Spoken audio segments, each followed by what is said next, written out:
I knew the bastard was going to do something stupid the second he stopped calling me by my name and started with young lady, I'm 43, Kurt, not your damn intern. But nothing, and I mean nothing, prepared me for what happened Tuesday morning at 10:14 a.m. He didn't knock, he didn't even blink. He just kicked open my office door like a low-budget cowboy and screamed, "Clear your desk." I didn't flinch. Not because I'm brave, because I was processing. This wasn't just a tantrum, it was a power play in front of my entire Treasury Ops team. People I'd trained, led, vouched for. He pointed at me like I was a ketchup packet past its expiration date. Security's on their way, he added, like some low-rent Bond villain with a QuickBooks fetish. I looked around at the team. No one said a word. One guy nervously closed his Google Sheet like that was going to save him. Another pretended he suddenly needed to sneeze. And me? I stood up, took a slow breath, and reached under my desk drawer. I didn't grab my family photo or the cactus I've kept alive longer than my last relationship. I grabbed the binder. A black, boring, three-ring slab labeled in block Sharpie. MSA executed copy. That binder weighed about 2 pounds, but in that moment, it felt like a sword. I tucked it under my arm like a lady heading into church with her best casserole recipe. I walked right past Kurt, who had the audacity to smirk like he'd just dropped a mic. He didn't realize he'd just pulled the pin on a grenade and handed it to himself. And folks, while I've got you, if you're still here listening, and you're part of that 90% who haven't subscribed yet, go ahead and tap that button and hit the like. Seriously, it helps our little team of gremlins behind the scenes keep turning this corporate chaos into caffeine-fueled revenge bedtime stories. Okay, thanks. Now back to the implosion. Security finally showed up, two guys who looked like they were late for lunch. They were awkward, like do we cuff her or just guide her? Awkward. I walked out calmly, binder in hand, as if I were heading to a staff meeting instead of being publicly executed. My badge was disabled before I even reached the parking lot. Classic. I sat in my car for a minute, binder in my lap, looking at my reflection in the rearview mirror. My face was flushed, my eyes glassy. But behind the mortification, there was something else, something delicious and quiet, because Kurt didn't know what he just walked into. See, I wasn't just some cog in his new little kingdom. I wasn't optional. I wasn't replaceable. I was the infrastructure. I had personally negotiated our master service agreement with our payment processor. That binder in my lap, it had my initials on every page, notarized signatures, timelines, and most importantly, Appendix B. Appendix B isn't just legal toilet paper. It's the official list of named officers authorized to guarantee payment services with our primary processor. Only 3 people were listed. The CEO, our old COO who's now in Singapore, retired, fishing, unreachable, and me. Which means Kurt, the swaggering new CFO with hair gel you could see from space, he wasn't even on the list. He could shout, scream, and swing his little Excel sword all day long. But legally, he couldn't authorize jack, not a dime, not a cent, not a click. By 10:43 a.m., I was logged into my personal email, drafting a short, polite note to an old friend over at the payment processor. I attached a scanned copy of the signed, countersigned, and sealed MSA. Subject line, urgent clarification on officer authorization. No threats, no drama. Just a single question. Please confirm whether recent infrastructure changes comply with the agreement as executed. Then I closed my laptop, poured myself a cup of tea, and sat on my porch. The fall air tasted like revenge. I didn't have to wait long. By Wednesday morning, my group chat with former coworkers was lighting up like a meth lab Christmas tree. Hey, did you see the client ticket from Zurich? Payments are bouncing. Did we change gateway tokens without Ruth? Every message was just more fuel on the bonfire Kurt lit with his ego and a Bic lighter. By noon, 3 major clients had emailed support with the kind of phrases that make your stomach twist. Irregular transactions, duplicate charges, service breach. The kind of phrases that, if you're in Treasury Ops, mean one thing: somebody messed with the wiring. I refreshed our company's public status page. Sure enough, under payment services, a sleek little yellow dot was blinking. Partial outage. Translation? Kurt had gone in, poked around like a drunk raccoon in a server closet, and now the company's cash flow artery was clogged with his strategic improvements. I took a bite of my sad little microwave quesadilla and watched the chaos unfold from the safety of my living room. My inbox, though deactivated, was still forwarding certain flagged terms to my private email, because redundancy is a woman's best friend in tech. I had set up the filters years ago when I first negotiated the MSA.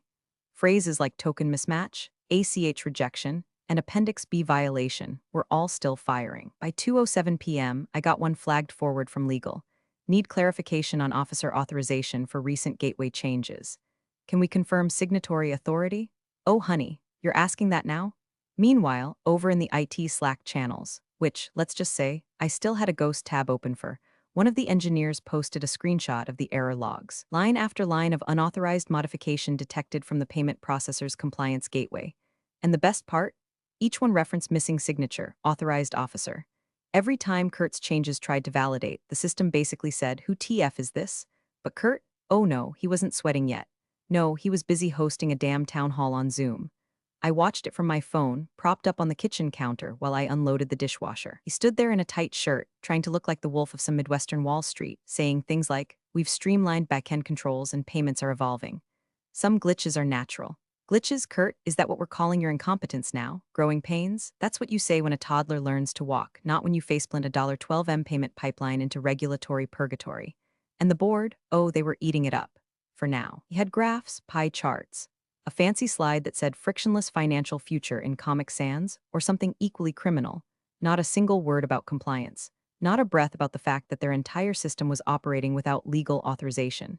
Because, fun fact, if the processor isn't bound to the changes, none of it counts. It's like giving CPR instructions to a mannequin. The entire infrastructure was skating on legal thin ice. No one seemed to hear the cracks, except me. I didn't just hear them, I could feel them, because I was that ice. My name was on every frozen layer, and Kurt had decided to start stomping in steel-toed boots. I opened the binder again. Page 14, subsection 3, all substantive changes to payment architecture must be approved by a named officer listed in Appendix B. Any attempt to circumvent this structure renders the changes null and void in accordance with Section 7, B, and subjects the client to breach review. I underlined the word void twice. That clause wasn't fluff. It wasn't the stuff people skip over. It was a kill switch. And Kurt had just thrown it with the arrogance of a man who doesn't read fine print unless it's on a cocktail napkin. But still, I waited. Not because I'm passive, because timing is everything. You don't call the fire department the second you smell smoke. You let the bastard light the whole couch on fire so there's no doubt who struck the match. And from what I was seeing, Kurt was already holding the empty gas can. By Thursday morning, the cracks had turned into canyons. The client escalations weren't just embarrassing now, they were existential. One of our biggest international partners, the kind that pays quarterly in 8 figures, had flagged their entire payout stream. Their legal department was evaluating continuity of service, which is corporate speak for, "If you don't fix this in 24 hours, we're lawyering up." Kurt, meanwhile, had gone radio silent. Not because he was working hard, no, his ego was busy building a wall to keep reality out. I saw an internal newsletter he'd greenlit where he congratulated himself for modernizing legacy structures. The irony. He'd modernized us straight into noncompliance. I sipped my coffee, cracked open the binder again, and stared at Appendix B like it was an old friend I hadn't visited in a while. 3 names, 3 signatures. Mine was second. Dated, sealed, and notarized by a woman named Deborah who still sends me Christmas cards. I pulled out my phone and scrolled until I found the number I hadn't used in 2 years. Nina T., VP Client Compliance. Mavelix Processing. We weren't close, but we'd been through fire together.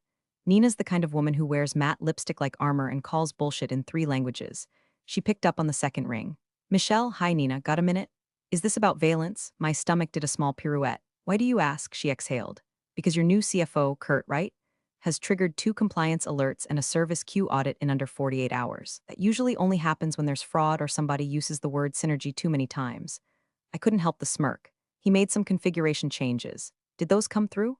"Oh, they came through," she said, dragging the words like a tired mechanic explaining how you've ruined your engine with grape soda, "but they bounced. No valid signature.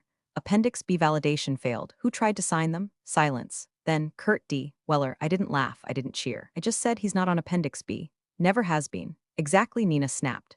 "And per Section 7, that means we can't legally honor those modifications. We've paused 3 transaction batches and issued internal breach notifications. Legal's prepping for board escalation. Do you need my copy of the MSA, please? I know you keep yours cleaner than our archives. I'll scan it, notarized original, tabs and all." Michelle, her voice softened, just for breath. "You doing okay?" There it was, a moment of human kindness. I swallowed it down like whiskey, burning but grounding. "Better than I was on Tuesday," I said, "and not nearly as panicked as your inbox is about to be." She let out one of those war-weary laughs only people in compliance understand. "Send it to my direct line. We'll move fast." I hung up, slid the document from its sleeve, and opened my home scanner. As the light moved back and forth, casting shadows across each page, I felt something shift in my chest. Not pride, not vindication, just readiness. This wasn't about revenge, not exactly. It was about precision. About the kind of clean, surgical justice you don't see on office motivational posters. No inspirational quotes, no hugs, just a paper trail so sharp it could shave the smug off a CFO's face. As the last page fed through, I drafted the email. Subject: Executed MSA Appendix B validation to Nina T. CC. Mavelix Compliance Office Attachment. MSA executed Valence Systems payment auth PDF. Hi Nina, as discussed, please find attached the fully executed master service agreement between Valence Systems and Mavelix Processing, including notarized Appendix B. Let me know if any further clarification is needed. Best, Michelle A. Lang, former director, Treasury Operations Valence Systems. I stared at the send button for a moment. Funny thing about moments like this, there's no fanfare, no lightning crack, just the quiet knowing that you're handing someone the rope they've been weaving into their own noose. I clicked send. Then I sat back, closed the binder, and whispered to no one in particular. Let the paper do the talking. Kurt was still playing king of the sandbox, swinging his little plastic shovel like it meant something. By Friday, the company newsletter hit inboxes with a glowing update titled Modernizing Momentum, CFO Weller's Vision for Frictionless Finance. It read like a love letter he'd written to himself during a protein bar high. Phrases like accelerated onboarding and digital vendor alignment were thrown around like confetti at a sad parade. And there he was, photo and all, arms crossed, standing in front of a whiteboard that probably hadn't been written on since the Bush administration. My name? Scrubbed, like I never existed. They'd already archived my company email, forwarded it to a shared inbox called Finance Ops Overflow, which sounded like a sewer pipe for neglected problems. I couldn't access any of the internal portals anymore, not even the outdated Confluence pages I built by hand over 6 caffeine-fueled weekends. My work ID badge? Deactivated, obviously. They even took me off the Slack workspace, which would have hurt more if I didn't still have ghost access through the marketing sandbox they forgot I built last year. Every day Kurt pretended the fire was fine, he kept throwing gasoline on it. The first spark came from an internal memo I wasn't supposed to see, but did, because an engineer accidentally forwarded it to my personal Gmail, forgetting I'd been removed. It was from the head of internal audit.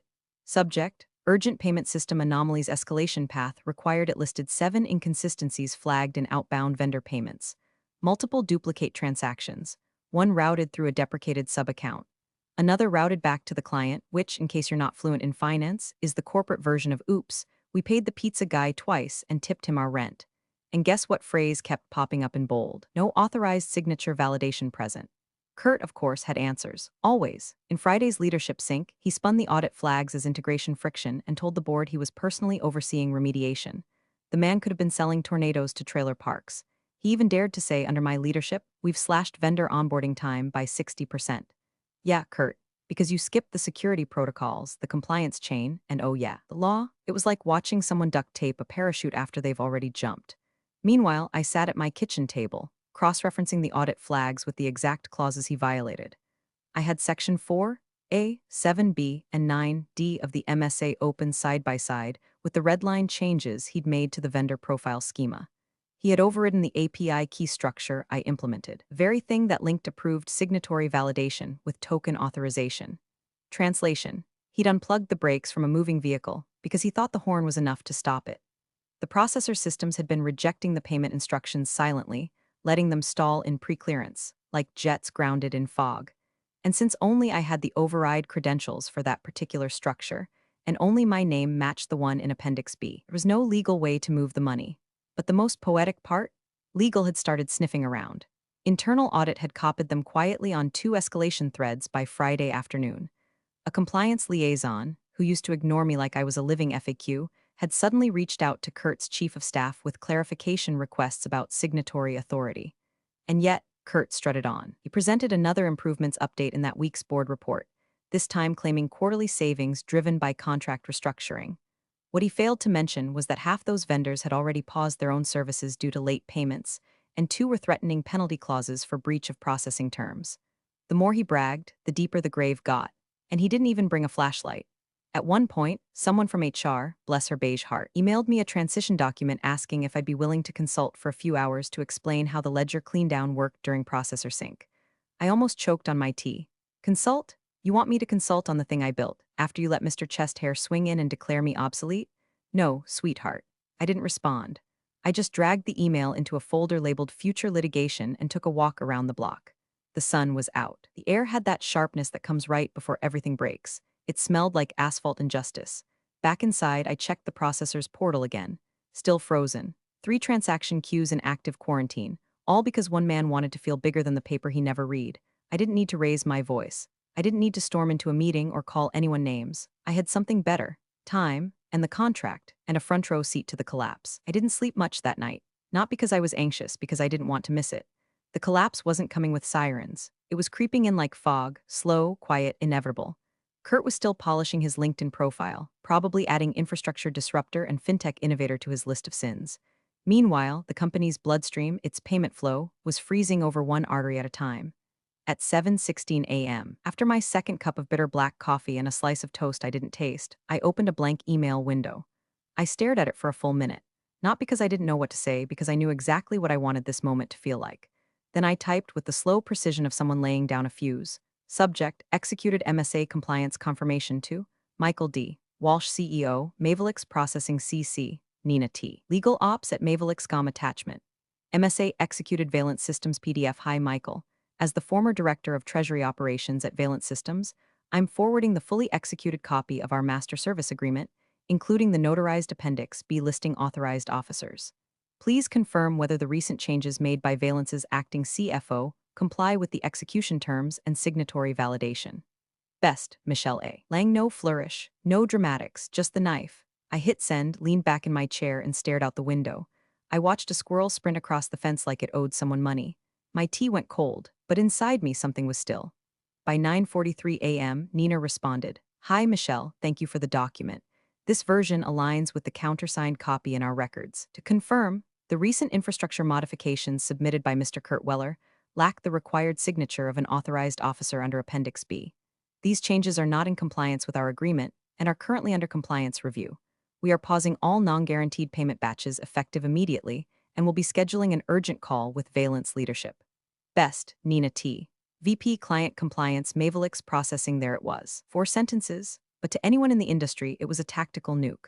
All non-guaranteed payment batches paused. That's not just a pause. That's financial gridlock. That's vendors who don't get paid. Clients who can't pull invoices.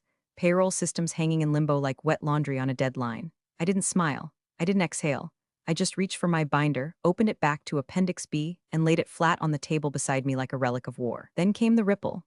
An hour later, one of my old analysts, God bless his chaos, texted me, "Yo, emergency call just added to board calendar." Title, Urgent Compliance Status Mavelix. I checked Valence's corporate portal.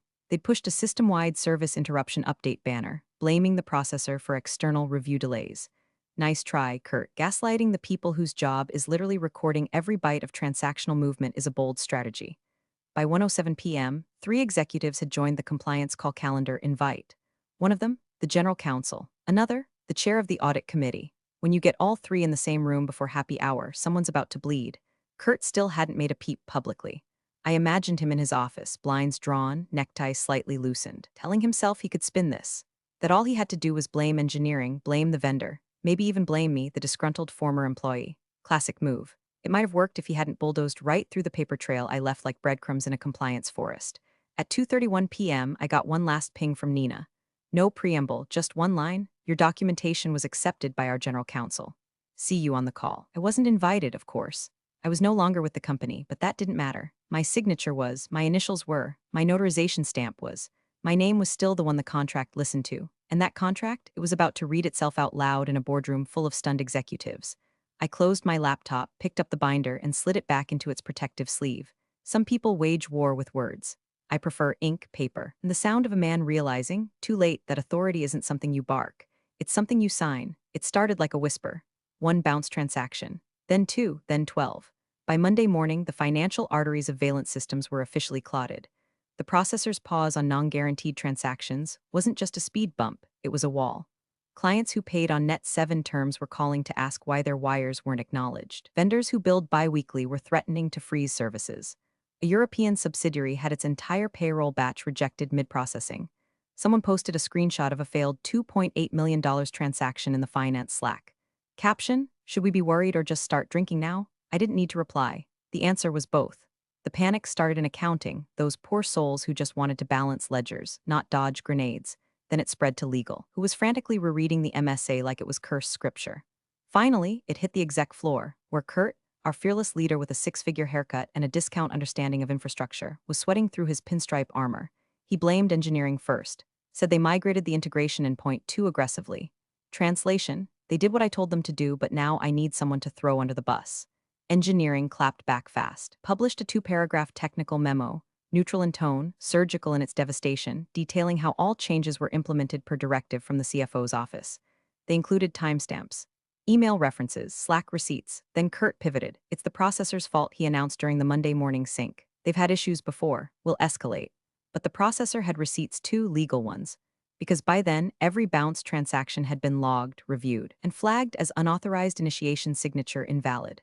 And under our master service agreement, that wasn't a bug, it was a breach. Someone from support leaked a message from a high-tier client. The subject line alone made me whistle. Escalation, service violation contractual review underway. That's code for our lawyers are now involved, and your blood pressure should be too. Meanwhile, my name started doing laps around internal email threads. Quietly, carefully. Someone forwarded me a screenshot from inside the legal folder structure. A newly created file named Lang Signatory Validation PDF. My heart didn't race. It slowed down, like a predator settling into the rhythm of the hunt. One particularly bold staffer, probably new and blissfully unaware of company politics, dropped this bomb in a thread. Wasn't Michelle Lang the designated officer for processor authorization? Do we know if she approved any of these changes? Silence. Then someone else, I thought she was let go. Then another, I thought she resigned. Then, wait, didn't she draft the original MSA? By mid-morning, Kurt was pacing the executive floor like a man who just found out the bomb squad is busy. He was still convinced he could bluff his way through, that all he needed was the right slide deck, a few buzzwords, and a sacrificial lamb. He scheduled a board-level debrief at 4 p.m., sent around a document titled Operational Enhancements Temporary Flow Disruption Plan. I got a copy, of course. One of my old team leads had quietly CC'd me using his personal email. Subject line, you'll love this. It's got graphs. I opened the deck. Kurt was still posturing, claiming streamlined architecture, vendor conflict resolution, and my personal favorite, innovative finance syncing. He'd even photoshopped a fake quote from an anonymous vendor praising his changes. It read like the kind of Amazon review your mom writes when she doesn't know it's public. But beneath the glitter, the numbers didn't lie. 27 failed transaction batches, 4 flagged clients, $11.2 million in frozen funds, all traced back to one root cause: unauthorized modifications submitted without valid signature authority. Appendix B might as well have been a guillotine. And I sat on my porch with a glass of boxed red, wrapped in a hoodie older than his career, watching the sun drop over my quiet little street while Valence Systems spun in legal orbit. I didn't have to scream. I didn't have to post a blog, go on a podcast, or write a fiery farewell on LinkedIn. I just waited, patient, inevitable, because I knew what was coming next. The call, the one with the board, the CEO, the processor, and a document in the middle of the table with my name on it. Signed, sealed, notarized, unmistakable. Kurt still thought he could talk his way through. He had no idea that paper speaks louder than pride. The boardroom at Valence Systems was packed, too packed, like the Titanic's ballroom half an hour after the iceberg. Kurt stood at the head of the table, notes neatly stacked, hair sculpted within an inch of its life. He had that fake calmness people wear when they know the floor under them is starting to crack, but think if they talk fast enough, they can outrun gravity. Thank you all for joining, he began, voice smooth like a politician selling swamp land. Let me first address the elephant in the room, the recent disruptions to payment processing. He used his hands a lot, gestured toward a screen behind him filled with graphs that meant nothing. Every line was going up and to the right like it was fleeing the truth. Yes, there were setbacks, friction points, but I want to be clear, the strategic improvements I implemented were essential. We've trimmed unnecessary layers, we've unlocked speed, we've increased vendor flexibility. The hiccups were expected. Someone near the far end of the table scribbled something in the margin of their board packet. Another board member, older, former COO of some Fortune 500 dinosaur, just stared with the kind of dead-eyed expression that said, I've seen this exact story before, and it ended with security dragging someone's box of plants to the elevator. Kurt kept going. I take full responsibility for the aggressive optimization. Ah, so now it's aggressive optimization, not unauthorized breach. Got it. He was about to click to his next slide when the monitor at the front of the room lit up. Static flickered, then steadied. A new face appeared, calm, gray-haired, eyes like granite. Michael D. Walsh, CEO of Mavelix Processing. Every chair shifted an inch. Apologies for the interruption, Michael said, his voice so even it felt colder than a slap. But we were asked to weigh in. Kurt smiled, that corporate fake smile people use when they know a train is coming but still wave politely. Yes, Michael, thank you for joining. We appreciate your. Michael held up a single sheet of paper. One page, nothing else. The master service agreement, he said. Executed 3 years ago, still in effect, still binding. He didn't wave it, didn't throw it.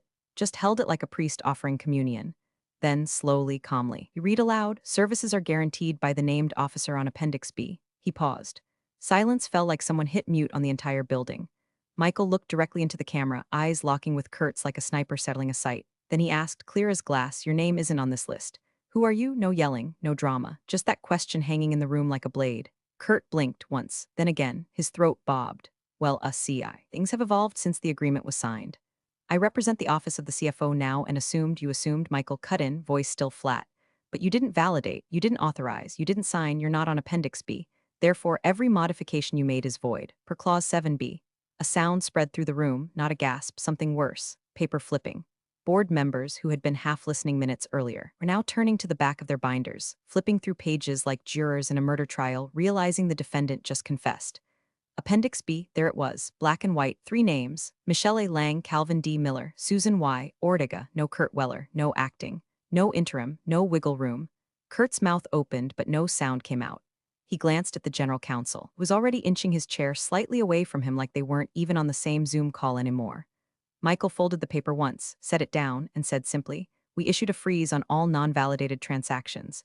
Until compliance confirms the breach status, your systems will remain throttled, per agreement." Then he added, almost as an afterthought, "We'll also be conducting a signatory audit for the last 30 days. Translation: We're about to drag every receipt." The screen went black. Michael was gone, but the silence he left behind was louder than anything. Kurt looked around. No one met his eye, not the VP of Finance, not the head of legal, not even the junior analyst sitting in the corner who once tweeted that Kurt looked like Elon Musk if he drank tap water. Someone coughed. Another slowly turned their binder to the front again.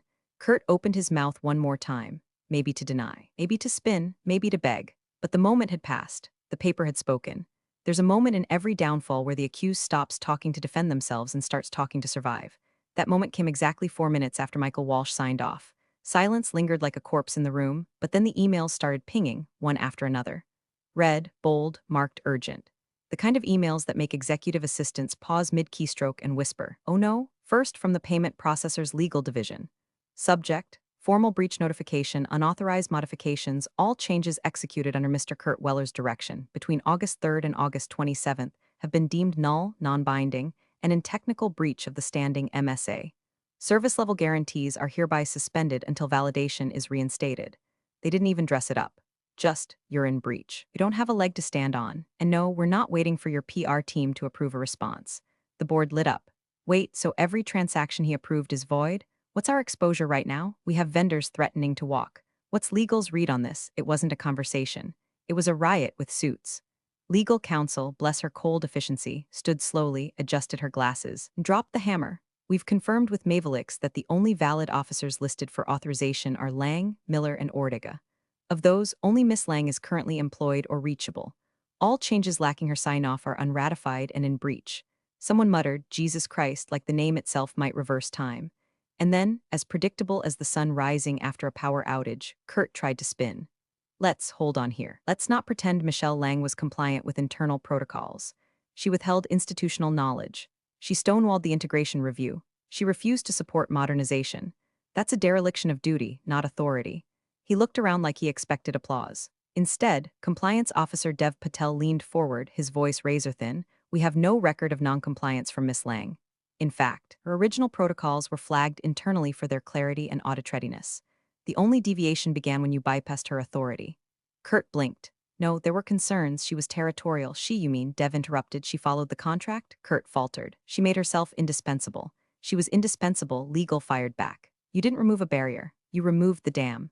Someone near the window slammed their binder shut so hard it echoed. The chairwoman finally spoke, her voice like gravel and ice. "We now have a technical breach of contract, frozen client funds, and pending litigation risk, because you thought titles mattered more than signatures." Kurt tried again, a little softer.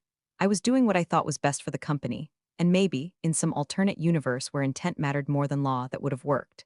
But here, in this room, surrounded by people staring down millions in liability, intent doesn't mean shit. It was happening now, the unraveling. All the petty power moves, all the chest puffing, all the quiet erasures he made of Michelle's work, unspooling like a thread he never thought anyone would tug. Board members flipped to pages they'd never read before. Appendix B was suddenly gospel. Section 7B, their new bedtime story. One board member whispered, "How the hell did we let this happen?" Another muttered, "She warned us." Quietly, but she warned us. Decision had to be made, right now, before another client pulled the plug, before the SEC came sniffing, before the street caught wind that Valence Systems CFO had been authorizing millions in transactions with no legal power to do so. The air had shifted. It was no longer if Kurt would fall. It was how fast they'd make it look clean. And somewhere in her quiet house across town, Michelle Lang was probably folding laundry or sipping tea, unaware or very aware that her absence was screaming louder than Kurt ever could. They called the vote fast. No drawn-out performance. No committee to further review. Just a motion, a second, and a silence that tasted like burnt pride. Effective immediately, the chairwoman said, CFO Kurt Weller is placed on administrative leave pending internal investigation for unauthorized actions resulting in contract breach. No one applauded. That's not how power moves sound in rooms like this. They don't boom, they click, like the sound of a lock turning on the inside of a very expensive door. Kurt didn't speak. For the first time since the day he barged into my office and told me to clear my desk, he had no words, not a protest, not a plea. Just a flicker of disbelief in his eyes, like someone who stepped into a poker game without realizing he was the only one not holding a hand. Legal slid him a printed copy of the leave notification. Courtesy, really? HR would email the same thing by end of day. His laptop was already flagged for shutdown. IT had his access revocation queued in a tab labeled Weller Full Disable 09.12. Then came the part that made my phone buzz in my lap. We're reinstating Michelle Lang as head of Treasury Operations, the chairwoman said. Effective immediately. She will report directly to the board for the next 90 days while we review structural corrections and revalidate payment architecture. Not interim, not contractor. Reinstated. They could have offered it quietly, off the record, through a recruiter with a fake name and a 6-month clause. But no, they said it in the room, in front of the same faces that once looked past me like I was a placeholder between their coffee and their bonus. I wasn't in the room when it happened. One of the board assistants, who'd always admired my margin notes and called me Miss Binder with a wink, sent me a photo of the whiteboard summary. At the bottom, next to the words Treasury Chain of Command Temporary, was my name. Handwritten, bold, underlined. Later that afternoon, the processor's CEO joined the closing call. Michael Walsh looked at the screen like a man whose patience had been tested and who had won. He thanked the board for their corrective action, then said one final thing before signing off: some people are irreplaceable. Contracts know it, even when humans forget. The camera cut. The call ended, and Kurt, he walked out of the boardroom like a man moving underwater. His phone buzzed once, then again, but he didn't look at it. Maybe he already knew. Maybe HR had already booked the conference room where they tell people this isn't personal. Maybe he was wondering when the story he told himself about himself stopped being true. When I arrived at the office the next morning, reception didn't blink. No awkward stares, just a nod. I still had my old badge in my purse habit, maybe, but it lit green when I scanned it. Michelle Lang, Treasury Ops. The hallway looked the same, but everything had shifted. I passed Kurt's old office on my way to mine. The door was propped open. IT was inside, carefully coiling up his power cable, sliding the monitor into a foam-lined box. His nameplate sat on the corner of the desk like a relic from a canceled show. I didn't stop. I didn't smirk. I didn't say a word. I just walked. Because when the dust settles, the ones who scream the loudest never leave echoes. The ones who document, who sign, who hold the damn receipts, we don't need to shout. The paper always speaks last. You're the real MVPs of the office jungle. Thanks for watching. Smash that subscribe button, or the coffee pot might just forget your next brew.